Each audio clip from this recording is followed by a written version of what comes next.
ഖുർആനിന്റെ സഹോദരങ്ങൾ ഓതുന്ന ഒരാൾ അതിന്റെ അർത്ഥം കുറച്ചെങ്കിലും മനസ്സിലാക്കിയ മനുഷ്യൻ എങ്ങനെയാണ് അല്ലാഹുവിനോട് തേടുക? ഖുർആൻ മുഴുവൻ അവൻ അല്ലാഹുവിനെ കുറിച്ചാണ് പറയുന്നത്.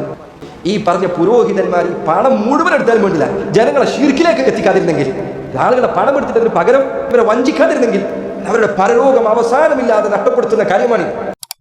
ഖുർആൻ അല്ലാഹു പറയുന്നു, വലാ തദ്ഉ, നിങ്ങൾ പ്രാർത്ഥിക്കരുത്. ആരെ വിളിച്ചു പ്രാർത്ഥിക്കരുത്? മിൻ ദൂനില്ലാ, അല്ലാഹുവിന് പുറമെ ഒരാളെയും നിങ്ങൾ വിളിച്ചു പ്രാർത്ഥിക്കരുത്. അല്ലാ യൻഫഉക വലാ യദുറുക, നിനക്ക് ഉപകാരമോ ഉപദ്രവമോ ചെയ്യാത്ത ഒരാളെയും അല്ലാഹുവിന് പുറമെ നീ വിളിച്ചു ദുആ ചെയ്യരുത്. അല്ലെ, നമ്മുടെ നാട്ടിലെ ആൾക്കാരോട് പറഞ്ഞാൽ പറയും, അതൊക്കെ ലാത്തിനെ കുറിച്ച് പറഞ്ഞതല്ലേ, ഉസ്സനെ കുറിച്ച് പറഞ്ഞതല്ലേ, അതാണോ ലാ ഇലാഹ ഇല്ലല്ലാഹ് മുഹമ്മദുർ റസൂലുള്ളാഹ് എന്ന് പറയുന്ന മുസ്ലിങ്ങളെ കുറിച്ച് നിങ്ങൾ പറയുന്നത്? ഞാൻ എൻ്റെ സഹോദരങ്ങൾ ചോദിക്കാൻ, എന്താ ആയത്തിലുള്ളത്? വലാ തദ്ഉ, നിങ്ങൾ ദുആ ചെയ്യരുത്. മിൻ ദൂനില്ലാഹ്, അല്ലാഹുവിന് പുറമെ.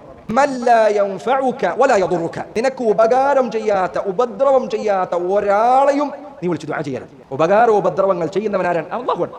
قل اللهم مالك الملك تؤتي الملك من تشاء وتنزع الملك ممن تشاء وتعز من تشاء وتذل من تشاء بيدك الخير إنك على كل شيء قدير. അല്ലാഹുവേ, നിന്റെ കയ്യിലാണ് സർവ്വ നന്മകളും ഉള്ളത്, നീ ഉപകാരം ചെയ്യുന്നവനുള്ളൂ, നീ ഉപദ്രവം ചെയ്യുന്നവനുള്ളൂ. അല്ലാഹു പറയുന്നു, അല്ലാഹുവിന് പുറമെ നിനക്ക് ഉപകാരം ചെയ്യാത്ത ഉപദ്രവം ചെയ്യാത്ത ഒരാളെയും നീ ദുആ ചെയ്യരുത്. നീ പറയാം, മുഹീദ്ദീൻ ശൈഖിനെ എനിക്ക് ഉപകാരം ഉപദ്രവം ചെയ്യാൻ പറ്റുമെന്നാണ് നീ പറയുന്നത്? അങ്ങനെയാണോ നീ പറയുന്നത്? അങ്ങനെയാണെങ്കിൽ മുശ്രിക്കുകൾ പറഞ്ഞ അതേ വാദമാണ് നീ പറയുന്നത്. അല്ലാഹുവാണ് അന്നാഫിഉദ്ദാർ, അവനാണ് ഉപകാരോപദ്രവങ്ങൾ ചെയ്യാൻ കഴിയുന്നവൻ. റസൂലുള്ളാഹി സ്വല്ലല്ലാഹു അലൈഹി വസല്ലം അവിടുത്തേക്ക് പോലും ഉപകാരോപദ്രവങ്ങൾ ഉടമപ്പെടുത്താൻ അവിടുത്തേക്ക് കഴിഞ്ഞിട്ടില്ല. കഴിഞ്ഞോ? ഇല്ല.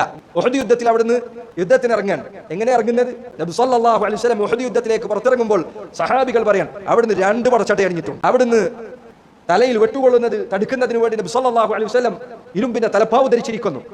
ഇതെല്ലാം ധരിച്ചുകൊണ്ടാണ് അവിടുന്ന് ഇറങ്ങുന്നത്. അവിടത്തേക്ക് ഉപകാരോപദ്രവങ്ങൾ തടുക്കാൻ കഴിയുമല്ലോ, പിന്നെ എന്തിനേതൊക്കെ? എന്നിട്ട് ഇതെല്ലാം ധരിച്ചുകൊണ്ട് നബി സല്ലല്ലാഹു അലൈഹി വസല്ലം യുദ്ധത്തിന് ഇറങ്ങി. സല്ലല്ലാഹു അലൈഹി വസല്ലം അവിടുന്ന് ആ യുദ്ധത്തിൽ ഉഹദിൽ മുശ്രിക്കുകൾ കുഴിച്ചു വെച്ച, അവർ മറയിട്ട് വെച്ച ചതിക്കുഴിയിൽ അവിടുന്ന് വീഴാൻ. തൊട്ടു മുന്നിൽ ഒരു ചതിക്കുഴി ഉണ്ട് എന്നത് അവിടത്തേക്ക് മനസ്സിലാവുന്നില്ല. അതുകൊണ്ടല്ലേ ഇതിൽ വീണത്. റസൂലുള്ളാഹി സ്വല്ലല്ലാഹു അലൈഹി വസല്ലം അവിടുന്ന് മുറിവുകളേറ്റു, അടുത്ത് ശരീരത്തിൽ പലയിടത്തും മുറിവുകളേറ്റു. യുദ്ധത്തിന് ശേഷം നബി സല്ലല്ലാഹു അലൈഹി വസല്ലം ഉഹദിന്റെ മുകളിലേക്ക് കയറാൻ നോക്കുകയാണ്. അവിടുത്തെ ശരീരത്തിൽ മുറിവുകളേറ്റതിനാൽ, അവിടുത്തെ ശരീരത്തിൽ ധരിച്ചിരിക്കുന്ന പടച്ചട്ടകളുടെ ഭാരം കാരണത്താൽ അവിടുത്തേക്ക് ഉയരമുള്ള സ്ഥലത്തേക്ക് കാലെടുത്തു വെക്കാൻ കഴിയുന്നില്ല. ആര്?